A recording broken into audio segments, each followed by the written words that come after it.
Je l'avoue, le stress a fini par m'atteindre.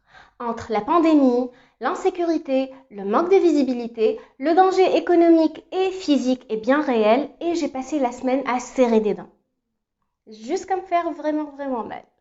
Donc du coup, j'ai décidé d'écouter les signaux de mon corps et de reprendre la situation en main.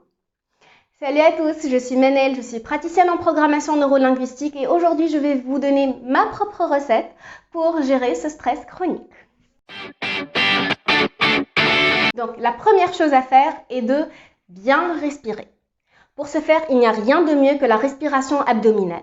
La respiration abdominale se fait lorsqu'on inspire par le nez pendant 4 secondes, on bloque la respiration pendant 2 secondes, on expire par la bouche pendant 4 secondes et on rebloque pendant 2 secondes. Ne vous inquiétez pas, ce n'est pas aussi compliqué que ça. Il faut faire comme ça.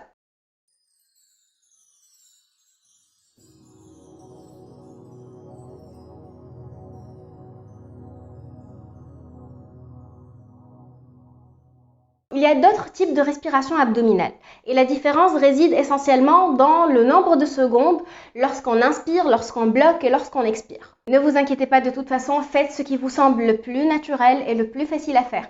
L'objectif de l'exercice est de quand même diminuer le stress.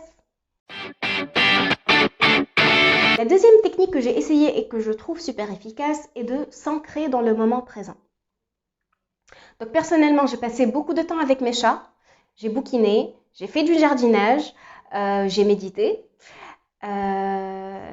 Et donc, essayez de vous concentrer en fait sur des activités manuelles. Essayez de vous concentrer sur vos 5 sens. Essayez je sais pas, regarder une série légère. Faites quelque chose qui vous fasse du bien. Prenez une pause. Concentrez-vous sur vos sens. L'idée derrière tout ça est d'arrêter le flux de pensées négatives que l'on a sans cesse et d'apprécier le moment qu'il y a, d'apprécier le moment présent. On est là, on est vivant et donc du coup, on respire.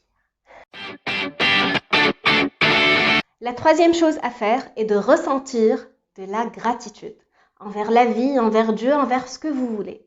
Pensez à 3 choses pour lesquelles vous êtes reconnaissant et baignez dans cette atmosphère bienveillante et chaleureuse. Et je sais que par moments, c'est difficile de voir le positif dans notre vie. Je sais que par moments, il y a tellement de négatifs qu'on ne voit plus rien. Et c'est normal, parce que notre cerveau a été conçu pour nous faire survivre, pas pour nous rendre heureux. Il y a même une étude qui a été faite qui dit qu'on se concentre 3 fois plus sur le négatif que sur le positif. C'est vous dire. Donc, dans ces moments-là, lorsque je ressens ça, je me concentre sur les basiques. Je suis reconnaissante d'avoir un corps qui marche, même si je lui donne de la junk food. Je suis reconnaissante du toit que j'ai sur la tête. Je suis reconnaissante d'avoir de la nourriture à disposition.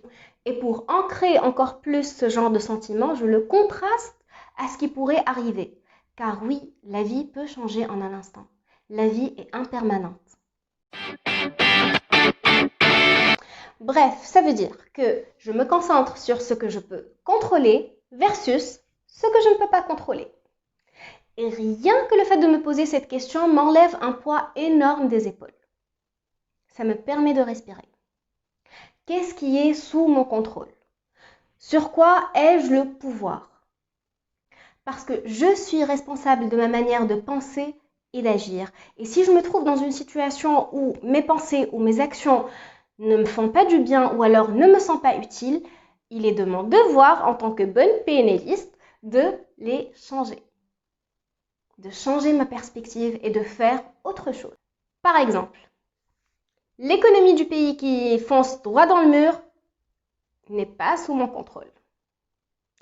Par contre, faire une capsule qui, à mon sens, apporte de la valeur ajoutée, ça c'est sous mon contrôle. Et donc, je me focalise sur ça.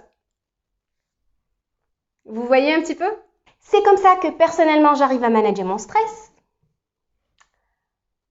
Vous pouvez utiliser mes techniques. Bref, soyez bienveillant envers vous-même. La période a été longue et vraiment difficile. Et on ne voit pas encore le bout du tunnel. Donc soyez bienveillant envers vous-même. Faites-vous du bien. Prenez des pauses. Parce qu'après tout, vous êtes la personne la plus importante de votre monde. Sur ce, je vous remercie de m'avoir suivi jusqu'à la fin et je vous embrasse. À la prochaine.